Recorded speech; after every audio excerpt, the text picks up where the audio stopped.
Alhamdulillahilladzi anara quluba ibadihi muttaqin bi nuri kitabihil mubin wa ja'ala al-Qur'ana shifaa'an lima fis sudur wa hudan wa rahmatan lil mu'minin. Asyhadu an la ilaha illallah wahdahu la syarika lah wa asyhadu anna Muhammadan abduhu wa rasuluhu alladzi la nabiyya ba'dahu amma ba'd. Fa inna khairal hadits kitabullah wa khairal hadi hadi Muhammadin wa syarrul umur muhdatsatuha wa kullu bid'atin dhalalah wa kullu dhalalatin finnar. Hadirin ikhwafillah rahimani wa rahimakumullah, Bapak Ibu semua yang Allah muliakan. Alhamdulillah di pagi hari ini kita bisa melanjutkan kembali bahasan kitab Minhajul Abidin karya Imam Al-Ghazali. Sebelum dilanjutkan, hadirin, ini saya ingin menyapa rekan-rekan Ustaz Muhayyad. Alhamdulillah yang bisa hadir Bapak Ibu semua. Sehat-sehat Bapak Ibu semua? Alhamdulillah, Masya Allah ya. Semoga menjadi tambahan keberkahan di bulan Ramadan insya Allah. Hadirin, di pagi hari ini kita masuk ke tangga keempat dari 7 tangga yang dijelaskan oleh Imam Al-Ghazali. 3 tangga yang sudah kita bahas. Masih ingat Bapak Ibu semua? Tangga pertama ilmu, kemudian tangga yang kedua taubat, dan tangga yang ketiga menghadapi godaan-godaan dalam ibadah. Godaan-godaan dalam ibadah ini ada dari dunia. Dunia ini jadi ujian, jadi godaan ibadah kita. Makhluk itu sendiri jadi godaan ujian untuk kita. Kemudian setan, Allah ciptakan makhluk yang senantiasa selalu menguji, menggoda kita. Makanya ketika kita taat kepada Allah, hadirin, Allah itu jelaskan di dalam Al-Quran, kita kedudukannya lebih mulia daripada malaikat. Karena malaikat ini tidak diuji seperti manusia. Malaikat tidak diuji dengan hawa nafsu, Pak. Mereka tidak akan pernah bermaksiat selama-lamanya.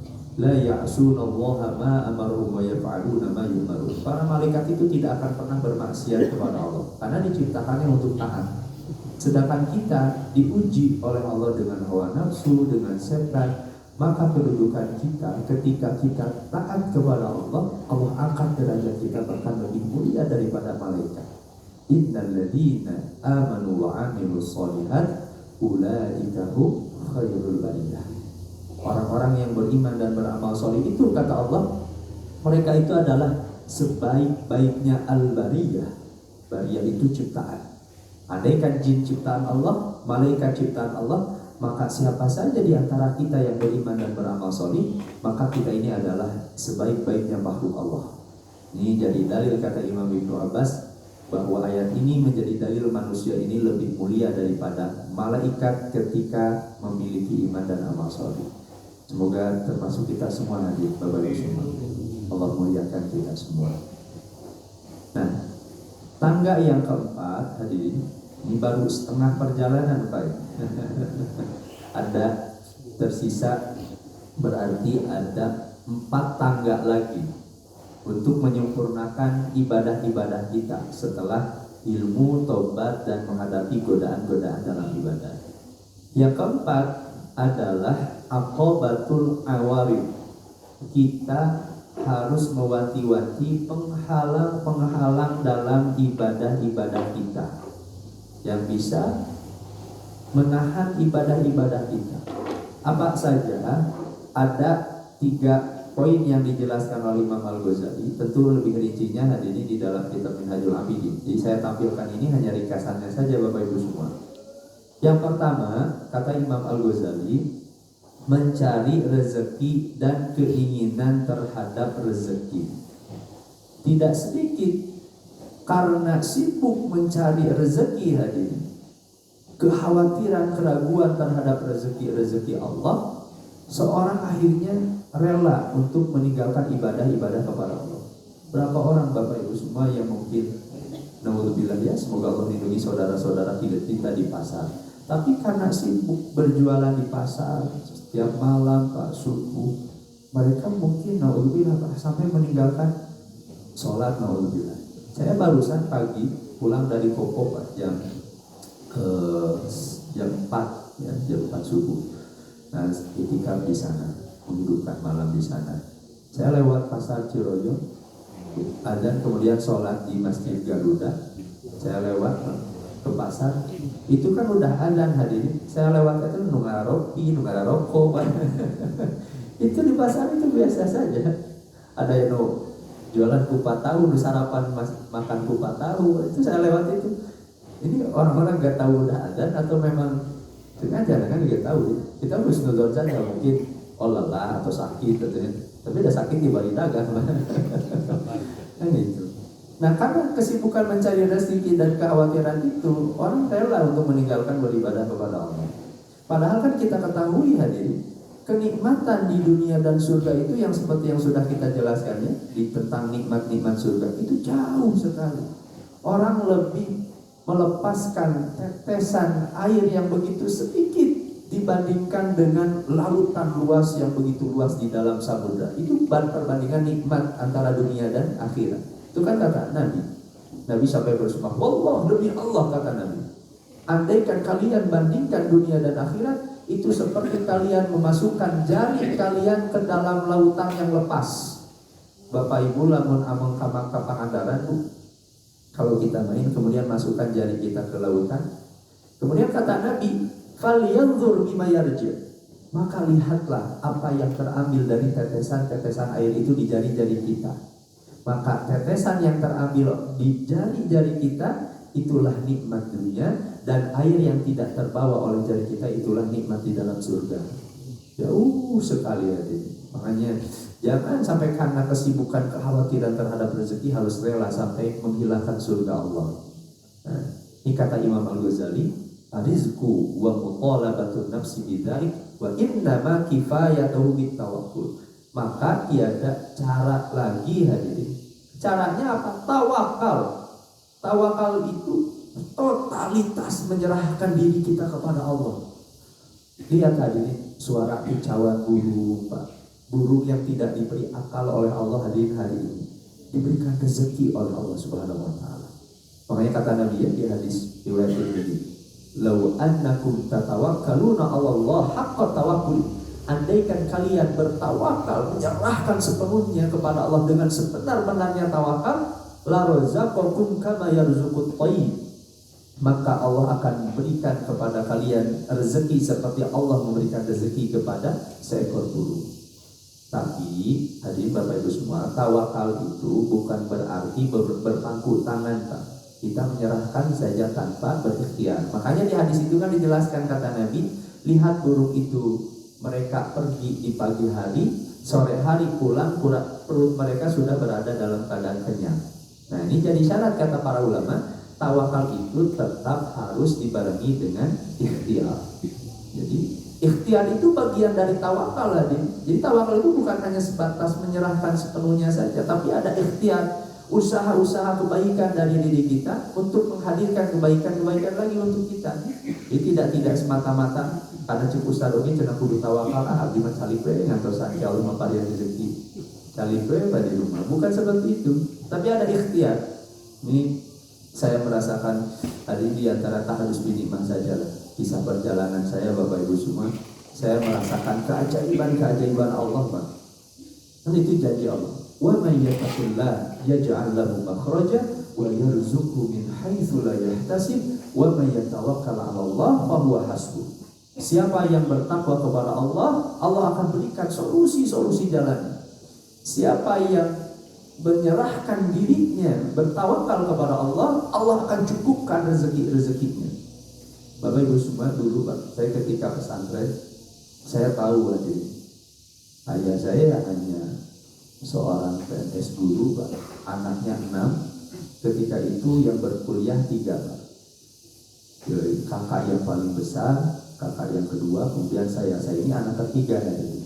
Saya ketika lulus pesantren, Pak, kalau saya kuliah akan membebani biaya orang tua saya. Maka saya ketika kelas 3 aliyah di pesantren itu, saya pesan kepada bapak tuh, Pak, saya ridho, gak apa-apa, gak kuliah juga kayaknya. Saya sudah menikmati belajar. Kebetulan saya di Pajagalan, Pak, di dulu aliyahnya di Pajagalan. Saya bilang, saya lulus pesantren, insya Allah mau khidmat di pesantren saja, bantu para asatidz, bantu mengajar, belajar kitab, belajar turos, karya-karya Pak Roy, itu udah kenikmatan kata saya. Gak apa-apa gak kuliah juga, tapi bapak marah lagi. Pokoknya mah kan itu satu tuh bapak dia bisa ngebiayain, aku bapak ngebiayain, tapi saya tahu bahwa berat biayanya kan itu. Kakak yang pertama perlu kuliah kan itu. Saya udah azam. Akhirnya ketika itu ya saya hanya tawakal saja, karena memang akhirnya bapak yang mendorong untuk kuliah. Ketika itu ya akhirnya saya daftar. Dulu di tahun 2011 alhamdulillah ada program bidik misi, Pak. Jadi dari santri atau siswa-siswa yang berprestasi ranking, dan alhamdulillah Allah anugerahkan nanti dari sanawir itu saya ya 5 besar lah di kelas itu selalu. Akhirnya daftar, Pak. Itu dari satu angkatan, ini dari satu kelas khususnya, itu ketika mengajukan beasiswa, Pak, itu cuma satu-satunya yang lulus di pesantren itu cuma saya, Pak. Itu selama 4 tahun Allah gratiskan kuliahnya, dan setiap bulan Allah biayai. Kan ada biaya ya, ada biaya buat kampus itu setiap bulan dikasih. Ini saya, ini kemudahan. Kemudian alhamdulillah saya lulus di Unpad, lulus sastra Arab. Di selama 4 tahun itu saya alhamdulillah tidak meminta biaya. Dan itu niat, saya cuma minta kepada Allah, cuma tawakal saja kepada Allah. Saya tidak mau membebani orang tua saja. Selama kuliah saya sudah tidak meminta kepada orang tua. Setelah semester pertama saya sudah tidak meminta uang ongkos, uang apa, uang buku sudah, karena sudah harus mandiri kan, Pak.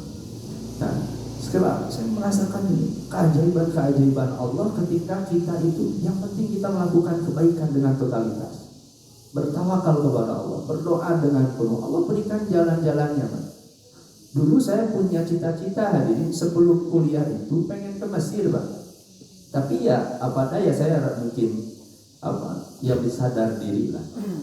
2 tahun setelah kuliah di Unpad, Bapak Ibu semua, ketua jurusan di Sastra Arab panggil saya, ya Usna sini panggil saya ke kantor, ke ketua jurusan. Kemudian kata ketua jurusan, kami katanya alhamdulillah Unpad Sastra Arab itu bekerja sama dengan Universitas Konrad Suedi Ismailiyah. Di antara mahasiswa yang terpilih nanti akan dibiayai selama kuliah di sana perwakilan dari Unpad. Nah, siapkan ya seleksinya di sekarang. Saya kaget, Pak. Dulu saya mencatat harapan, doa, cita-cita saya ingin kuliah ke Mesir, yang meskipun belum bukan ke Azhar, Pak, tapi kan itu janji Allah. Ana inda dhanni 'abdi bi fa in dhanna khairan falahu. Aku itu tergantung prasangkaan hambaku kepadaku. Kalau hambaku selalu berprasangka baik, kata Allah, aku berikan kebaikan itu. Makanya Bapak Ibu semua, apapun keinginan kita, selama itu bukan maksiat kepada Allah, tentunya naudzubillah, Allah pasti bakal kabulkan. Yakin, seyakin-yakinnya. Dan setelah itu saya seleksi, Pak, bertanding dengan mahasiswa-mahasiswa yang lain, termasuk di beberapa kampus di Indonesia, dari anak-anak UGM, UNS dulu itu. Alhamdulillah ketika seleksi saya menilai nomor 1, dan Allah mudahkan kuliah.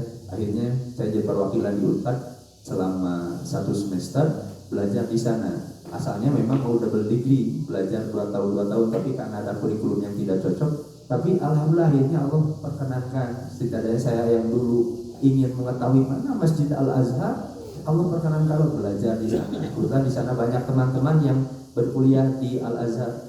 Jadi Ismailiyah dengan Kairo itu seperti Bandung dan Jakartanya. Nah, saya ini di Bandung, jadi Ismailiyahnya, Pak. Jadi selama 3 bulan itu Allah mudahkan dari Bapak Ibu semua. Dan ini satu kisah lagi ya, ketika kita menyerahkan diri kepada Allah, Allah yang jamin. Saya ketika awal menikah, Pak, ya ini sederhana dengan istri itu di kontrakan kecil, Pak. Ketika mengandung anak pertama itu, saya ingat, Pak, kami cuma punya uang ketika mau melahirkan itu hanya berapa ratus ribu gitu aja. Kan saya bingung, pokoknya Bismillah, kita sudah ikhtiar baik, pokoknya yuk cari tempat yang terbaik untuk melahirkan. Akhirnya dipilihlah ada satu bidan di daerah Bojonegoro, area itu juga salah bidan itu. Akhirnya melahirkan, Nah, saya cuma ya Allah, Allah yang cukupkan rezeki, Allah cukupkan rezeki. Ketika itu, ya hadirin, ini di antara kebaikan-kebaikan ya. Ketika ahli-ahli masjid, Pak. Jadi jamaah tahu karena istri saya melahirkan, Allah cukupkan.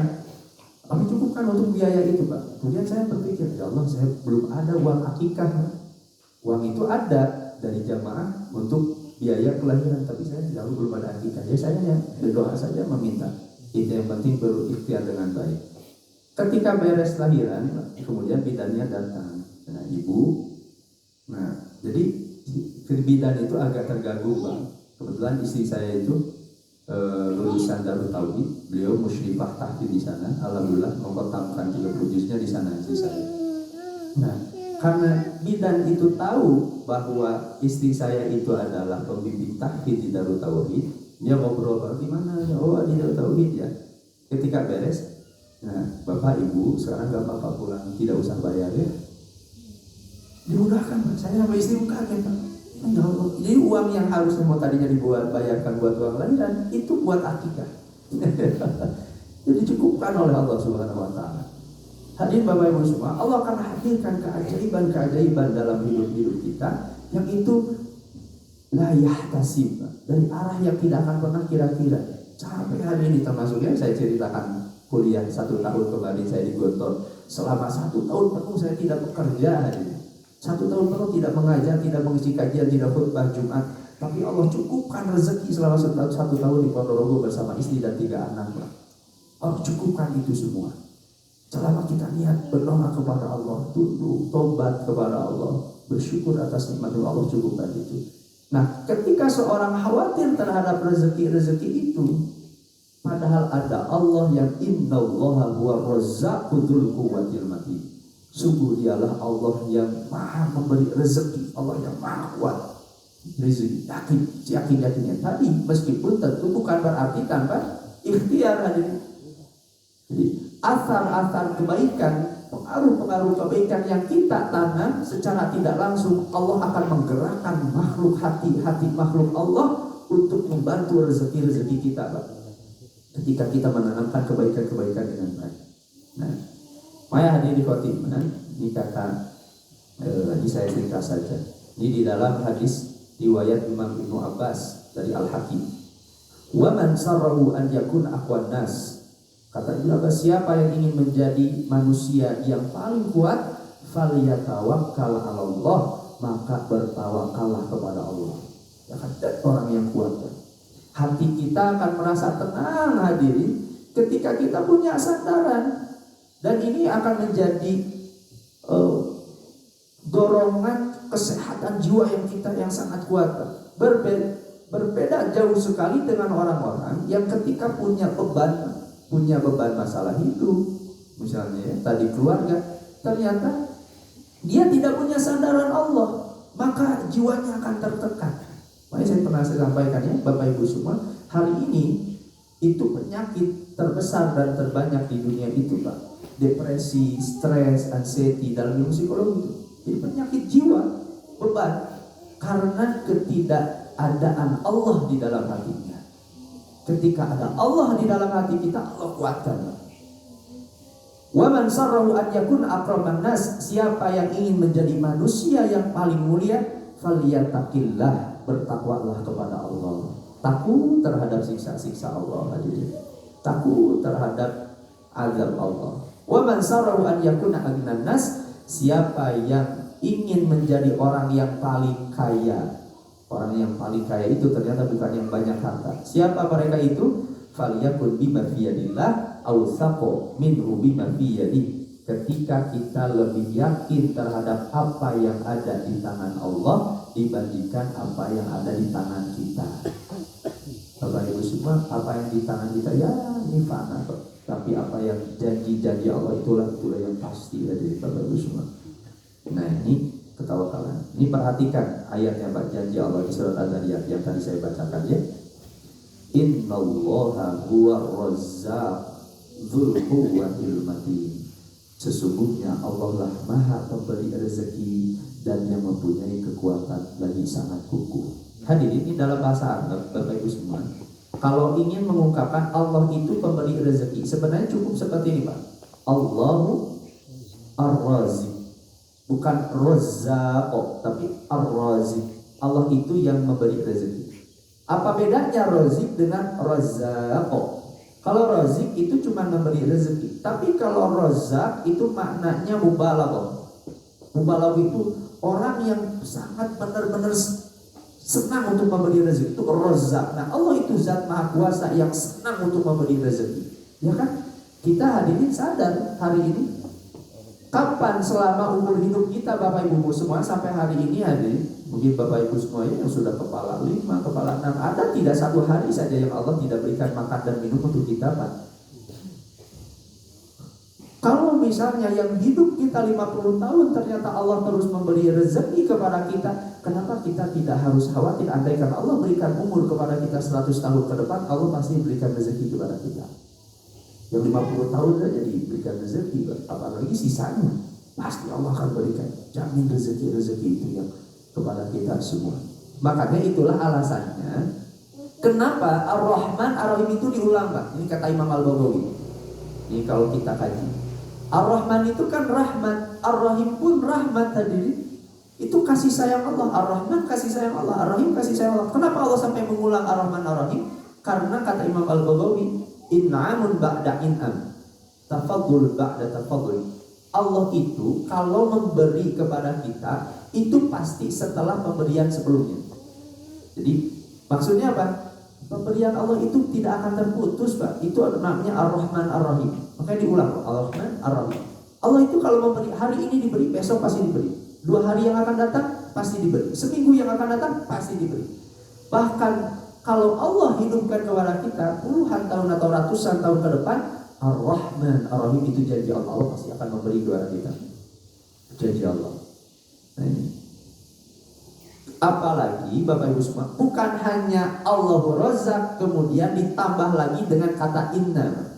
Inna itu ya, ini Bapak Ibu semua yang pernah belajar bahasa Arab, ini kalau pernah belajar bahasa Arab, inna itu kan tauhid, dikuatkan lagi oleh Allah. Inna Allah Ar-Razzaq. Kemudian kalau orang Arab ingin menguatkan lagi hadir, bukan hanya dengan mubalaghah bentuk Razzaq, bukan juga hanya ditambah inna, ditambah lagi dengan huwa. Itu kuat lagi. Innallaha huwa Razzaq. Sungguh Allah itu dia benar-benar yang memberi rezeki. Oh, itu luar biasa ayat ini. Kuatnya Allah ingin meyakinkan dengan sebenar-benarnya kepada kita bahwa Allah yang menjamin rezeki kita. Nah, hadirin ikhwati iman, apa tawakal itu? Tawakal itu dzikru qiwami bi niyyatika min qibalillah. Menyebut atau keteguhan hati kita, kekuatan yang kita sadar itu semuanya datang dari Allah. Kekuatan kita itu Allah yang memberi semua. Itu tawakal. Sebaliknya dari tawakal, istilahnya adalah ta'liq. Orang yang menggantungkan diri kepada selain daripada Allah, itu namanya ta'liq. Itu istilah dari para ulama. Orang yang menggantungkan diri kepada Allah, dia sudah bertawakal. Tapi kalau dia masih ragu, khawatir terhadap, masih menggantungkan diri kepada makhluk, maka itu disebut dengan ta'liq, menyandarkan diri kepada selain daripada Allah. Nah ini yang pertama Bapak Ibu semua. Jadi mencari rezeki bisa jadi penghalang kata Imam Al-Ghazali. Namun bukan berarti tidak boleh mencari rezeki ya tadi hadir. Ini keliru betul. Nah, bahkan cari rezeki itu sebanyak-banyaknya hadir Bapak Ibu semua. Harta itu sebanyak-banyaknya. Yang harta itu akan menjadi wasilah nanti kemuliaan kita di alam kubur kita, kemuliaan nanti di padang mahsyar kita. Seperti halnya para sahabat Nabi yang dengan harta itu bukan jadi tujuan tapi jadi alat untuk kemuliaan kita nanti di akhirat insyaallah. Nah, baik Bapak Ibu semua yang dimuliakan oleh Allah, ini saya teringat nasihatnya Imam Ibnul Muqaffa. Beliau menggambarkan kita dengan dunia itu seperti ini hadirin. Beliau menggambarkan yang luar biasa bagus sekali. Kita ini di dunia itu seperti seorang yang sedang dikejar oleh gajah yang mengamuk. Gajah yang mengamuk itu mengejar kita, yang mau menginjak kita dan akan menyeruduk dengan taringnya, gadingnya. Kita lari, kata Imam Ibnu Muqaffa. Kemudian kita temukan satu sumur, masuk ke dalam sumur itu, kita menggantungkan tangan kita di atas balok kayu supaya tidak terjatuh kepada sumur. Nah, karena khawatir terkena gajah yang mengamuk. Di bawah sumur, kata Imam Ibnu Muqaffa, ada seekor ular yang kalau kita jatuh itu pasti dimakan ular itu, dipatuk oleh ular itu. Ketika di atas ada gajah yang mengamuk, di bawah ada seekor ular, kemudian di atas balok kayu itu ada beberapa tikus yang menggerogoti kayu-kayu sedikit. Jadi di atas ada gajah, di bawah ada ular, ada belit di mana? Ada tikus menggigit kayu-kayu itu. Ketika dalam keadaan seperti itu, kata Imam Ibnu Muqaffa, kemudian kita lihat di sebelah kanan sumber itu ada madu ternyata. Udah gak ada lebahnya, cuma tersisa madunya. Kita tertarik lah. Sepertinya manis ya madu itu. Akhirnya kita cicipi. Manis. Wah, enak sebenarnya. Enak madunya. Ya cicipi terus. Sampai akhirnya lupa. Dia harusnya berpikir bagaimana menyelamatkan diri dari gajah yang mengamuk, dari ular, dari gerogotan tikus itu. Dia lupa karena manisnya dari madu itu. Seperti itulah kita dengan dunia, Pak. Orang itu mencicipi dunia, manis. Kita sampai lupa satu waktu akan datang kematian kita. Itu kata Imam Ibnu Muqaffa, karena manisnya dunia. Sampai akhirnya melupakan kita ke negeri akhirat kita. Makanya kata Nabi kan, inna dunya hulwatun khadiratun. Dunia itu manis, kata Nabi itu. Dunia itu hijau. Manis itu siapa yang tidak suka yang manis, Pak? Semua orang suka apa yang manis itu. Semua anak suka coklat yang manis-manis itu, semua orang tuh tabiat manusia itu suka. Tabiat manusia itu semuanya pasti suka terhadap dunia. Tapi Nabi ingatkan, khadiratun, dunia itu hijau. Hijau itu seperti halnya kita lihat daunannya, itu terlihat ya indah, bagus warna hijaunya. Tapi nanti kelama-lamaan hijau itu akan menguning menjadi coklat dan rusak dan hancur. Seperti itu dunia itu. Dunia yang kita lihat tadi, kendaraan kita, mobil kita, saya sudah sampaikannya. Dulu ketika kita beli mobil itu perasaan mobil kita yang paling bagus hadirin. Tapi coba 20 tahun, 30 tahun kemudian, jadi mobil pak sepuh namanya. Jadi tidak ada, ya biasa saja kepada mobil itu. Itu sifat dunia itu seperti itu kata Nabi SAW. Yang kedua, hadirin ikhwatiman rahimanillah. Setelah tadi penghalang rezeki itu diantaranya adalah karena kesibukan terhadap rezeki, kekhawatiran terhadap rezeki. Yang kedua adalah ikhlas dengan takdir Allah. Hadirin, apapun yang telah terjadi di masa lalu semuanya sudah berlalu, tidak akan kembali lagi, Pak. Kalaupun ada khilaf, kesalahan, dosa yang pernah kita lakukan, hadirin, cukup hari ini bertobat kepada Allah. Ridho dengan ketetapan Allah itu tadi. Karena ketika seorang tidak ridho dengan ketetapan Allah, itu akan menjadi gangguan di dalam hatinya. Kenapa dulu itu seperti itu? Kenapa? Makanya Nabi kan mewanti-wanti. Itu diantara bisikan setan itu. Kalau seseorang mengatakan andaikan, andai saja dahulu, andaikan. Belum nikah jembatur itu jadi tidak nikmat, Pak, berubah tangga itu. Kalau orang tidak ridho terhadap takdir itu akan mengganggu hatinya untuk beribadah kepada Allah. Ini kata Imam Al-Ghazali. Beliau mengatakan, li'annaka idza lam tarda bi qada'illah takunu mahmuman mashghulul qalbi abadan. Seorang yang sibuk memikirkan terhadap ketentuan Allah di masa lalunya, maka dia akan disibukkan hatinya selama-lamanya. Bi'annahu limakana kada. Kenapa seperti ini? Mengapa terjadi seperti ini? Nah, makanya kenapa hadirin? Takdir ini menjadi salah satu rukun iman dari 6 rukun iman kita yang wajib kita imani. Karena ketika kita diberikan musibah oleh Allah Subhanahu wa taala, hadirin, kepercayaan kita kepada takdir Allah itulah yang akan menjadi kunci ketenangan dan kebahagiaan kita. Syekh Utsaimin pernah menceritakan, dulu ada pernah wanita solihah, dia sedang mengiris bawang,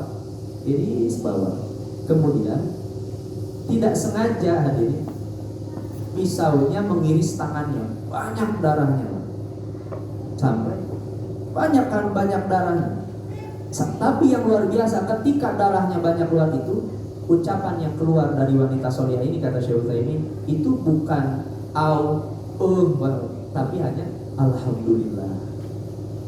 Ibu-ibu, kalau misalnya terpotong bawang, kira-kira seperti itu tidak? Pertama kali rasa sakit yang dirasakan itu, yang dirasakan itu alhamdulillah. Coba Pak, ini luar biasa. Terasa tidak adil? Ketika dipuji oleh Allah, hati ridho dengan pujian itu, kemudian itu jadi kenikmatan. Alhamdulillah. Makanya ini bagus jadi contoh adil. Kalau misalnya kita satu waktu misalnya jatuh misalnya, atau naon apa aisok ayawai ketika di rumah agor apa naon, itu ucapan yang pertama ucapan alhamdulillah itu jadi kenikmatan, ngantong langsung didagor-dagor gede. Itu jadi kenikmatan ketika hati kita merasa ini saya ridho dengan ketetapan Allah itu. Maka hadirin, makanya kan puncak-puncaknya kesolihan seorang hamba itu, kalau ketika diberi ujian oleh Allah itu bukan sabar, Pak. Sabar itu di tingkatan bawah. Jadi kalau orang diberikan musibah, ujian oleh Allah, penyakit misalnya, kemudian dia sabar, itu kesolihannya tingkat bawah. Lebih atas lagi itu ridho. Kalau seorang bukan sabar, kan sabar itu apa artinya? Sabar itu dia menahan, tidak mengeluh, itu sabar. Tapi kalau ridho, dia sadar ini ketetapan Allah, dia ridho, menerima dengan tulus, dengan rela ketetapan Allah itu. Lebih tinggi lagi tingkatan kesolihan itu bukan sabar, bukan ridho, tapi syukur. Ketika diberikan ujian itu syukur. Makanya lihat tadi, Nabi itu kalau diberikan sesuatu yang tidak disukai, alhamdulillah ala kulli hal. Segala puji bagi Allah atas segala sesuatu. Itu ucapan Nabi SAW ketika diberikan sesuatu yang tidak disukai. Makanya baik sekali ibu-ibu ya tadi. Kalau ketika memasak hutan iris, jangan sampai marah-marah tidak sedikit kan seorang istri jadi nyalahkan bapak. Oh gara-gara si bapak sih gak ada yang lain tinggal kakurut. Jadi nyalahkan batur. Bersyukur kepada Allah itu jadi kenikmatan dari ujian-ujian yang diberikan. Nah, ini kata Imam Al-Ghazali, inna hasratal umur al-madiyah wa tadbirul atiyah qad dhahabat bi barakati sa'atika hadhihi. Penyesalan terhadap takdir yang telah berlalu, tidak ridho terhadap takdir itu, dan mencemaskan sesuatu yang akan datang, itu akan menghilangkan keberkahan hidup kita di saat ini. Bapak Ibu semua, kita itu hidup bukan di masa lalu, bukan di masa depan, tapi kita sedang hidup di masa sekarang, di mana kita duduk saat ini sekarang, di masa sekarang. Ada syair Arab yang terkenal tadi, ma maghfata wal muammal wahibun walakas sa'atul lati atafiha. Yang telah berlalu itu sudah berlalu, sudah mati, tidak akan mungkin kembali lagi. Di masa depan pun harapan-harapan kita, cita-cita kita itu masih goib, belum tentu kita dapatkan. Yang nyata itu adalah walakas sa'atul lati atafiha, bagimu itu adalah waktu di mana kamu berada sekarang. Yang ada itu kita sekarang sedang duduk. Ini waktu ini yang harus jadi waktu keberkahan. Yang sudah lalu cukup. Kalaupun salah tadi tobat. Kalau Allah berikan kenikmatan, syukuri nikmat itu di masa lalu. Masa depan itu goib hadirin. Belum tentu kita dapatkan apa yang kita ingin. Yang pasti adalah waktu sekarang, manfaatkan dengan sebaik-baiknya. Ini nasihatnya dari syair Arab. Makanya Nabi suatu waktu ada pernah dengan para sahabat melingkar. Kemudian Nabi membuat garis 3 garis. Kemudian kata Nabi, hadal insani, garis ini adalah garis manusia. Kemudian garis yang kedua, wahada ajalu, ini garis ajal. Irja'ahul fatul aqrab, hati-hati kalian, bisa jadi garis yang paling terdekat itu adalah garis yang akan lebih datang dari manusia. Apa maksudnya Bapak Ibu semua? Mungkin setelah nanti Ramadan, ada di bulan Syawal di tahun depan, kita punya harapan masa depan kita seperti ini, saya mau ini, mau saya ini. Itu boleh hadirin. Tapi ya itu jadikan doa saja. Jangan sampai jadi angan-angan. Karena bisa jadi kata Nabi, Yang datang duluan itu bukanlah harapan, cita-cita atau bahkan angan-angan kita, tapi yang lebih datang dahulu itu adalah kematian kita. Bisa jadi yang lebih dahulu itu adalah waktu kematian kita. Ketika kita menanamkan cita-cita itu, bukan cita-cita yang betul-betul datang duluan. Nah, dan yang ketiga, hadir Bapak Ibu semua, ini diantara poin yang terakhir hadir dalam penghalang-penghalang dalam ibadah, mulai dari mencari rezeki tadi, hadir kesibukan dalam rezeki, kemudian terhadap takdir, dan yang terakhir bersabar dengan cobaan-cobaan Allah. Dalam perjalanan hidup kita pasti diuji oleh Allah Subhanahu wa taala. Pasti ya. Wa lanabluwannakum bisyai'in minal khaufi wal ju' wa naqsin minal amwali wal anfusi wath thamarat. Allah pasti uji dengan rasa takut, gelisah, cemas, khawatir. Kalau takut lapar, hadirin, Allah uji dengan makanan. Allah pasti uji itu. Nah, maka terhadap cobaan-cobaan itu, ini paling dasar kita harus bisa bersabar. Karena hanya pahala yang Allah sempurnakan itu hanyalah orang-orang yang bersabar. Innama yuwaffas sabiruna ajrahum bighairi hisab. Hanya orang-orang yang sabar yang Allah akan sempurnakan pahalanya nanti di hari kiamat. Karena kesabaran terhadap cobaan itu. Ini perhatikan ayat ini hadir. Allah mengatakan, am hasibtum an tadkhulul jannata wa lamma ya'tikum mathalul ladzina khalu min qablikum. Apakah kalian mengira kalian akan masuk surga? Kata Allah, sedangkan kalian belum pernah merasakan ujian, cobaan yang diderita oleh orang-orang terdahulu. Masathumul ba'sa wa dharra. Mereka ditimpa kesulitan, kemelaratan, hadir, ditimpa kesengsaraan. Hatta yaqula rasul walladzina amanu ma'ah, sampai Rasul dan orang-orang beriman mengatakan, mata nasrullah illa an inna nasrullahi qarib. Kapan pertolongan Allah? Pertolongan Allah itu dekat ketika datangnya musibah itu. Pasti Allah akan datangkan pertolongan itu. Nah, hadirin Fatimah, oleh karena itu jalan akhirat ini adalah jalan-jalan yang terjal. Nah, ketika kita tadi sudah mengikhtiarkan ilmu kita, tulus bertobat kepada Allah, ternyata lihat banyak godaannya yang harus kita bisa menahan godaan-godaan itu, penghalang-penghalang ibadah itu sampai akhir hayat kita. Kita menempatkan dengan baik bagaimana kita berikhtiar mencari rezeki. Kita menempatkan baik takdir-takdir Allah, menempatkan baik cobaan-cobaan musibah yang Allah berikan kepada kita. Nah, ini sebagai penutup pada tangga yang keempat ini, Bapak Ibu semua. Ini kata Fudail bin Iyad dulu ya, yang saya ceritakan, yang asalnya dia perampok jadi seorang ulama soleh, Masya Allah. Apa kata Fudail bin Iyad? Man azama ala qat'i tariqil akhirah. Siapa saja yang bertekad tidak menempuh jalan akhirat, siapa saja, maka falyaj'al ala nafsihi arba'ah alwan minal maut. Dia harus menghadapi 4 macam kematian. Kematian apa saja? Di bahasa Fudail bin Iyad, kematian putih, kematian merah, kematian hitam, kematian hijau. Kematian putih apa? Kelaparan. Kematian hitam caci maki orang lain. Ini bukan bertekad, tidak harus bertekad untuk menempuh jalan akhirat. Kematian merah, perlawanan terhadap setan. Kematian hijau, saling terkena musibah antara sebagian kaum pada sebagian yang lain.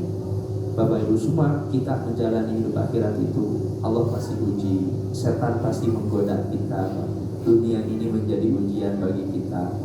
Kita akan disibukkan. Satu sisi kita punya kewajiban untuk memberi nafkah kepada anak, kepada istri. Tapi ya tadi, ingat tadi bahwa apapun kebaikan yang kita lakukan dalam aktivitas kita, itu adalah nilai-nilai ibadah di mata Allah Subhanahu wa taala. Insyaallah semuanya akan menjadi kemuliaan ketika hati kita berniat memang semuanya aktivitas ini karena Allah Subhanahu wa taala. Baik, alhamdulillah Bapak Ibu semuanya Allah, ini relatif lebih sebentar ya. Nah, insyaallah nanti kita masuk ke tangga yang kelima. Berarti 3 tangga lagi. Alhamdulillah sudah kita lewati. Dari 4 tangga yang sudah kita bahas, tangga ilmu, tangga tobat, tangga halang tangga godaan-godaan dalam ibadah, dan yang keempat tangga penghalang dalam ibadah. Nanti kita akan bahas tentang al-bawa'is, pendorong dalam ibadah-ibadah kita. Nah, nanti insya Allah mungkin besok kita akan bahas bentuk sisa pembahasannya. Hanya itu Bapak Ibu semua yang kita bisa bahas dalam kajian duha kali ini. Semoga menjadi dorongan terus untuk kita semua untuk semakin tulus kita mengabdi kepada Allah, bersyukur kepada Allah, semakin tulus kita bertobat kepada Allah. Terlebih kita memohon semoga aktivitas kita hari ini menghadirkan keberkahan Allah. Allah hadirkan keberkahan munajat, kenikmatan zikir kita di malam-malam 10 hari terakhir. Baik, sebelum ditutup mungkin ada yang ingin didiskusikan, disampaikan, silakan hadir terus. Ada yang ingin ditanyakan? Ini rekan-rekan Ustaz Muhayyad nih Mas. Silakan Bapak. Jika ada yang ingin ditanyakan boleh silakan.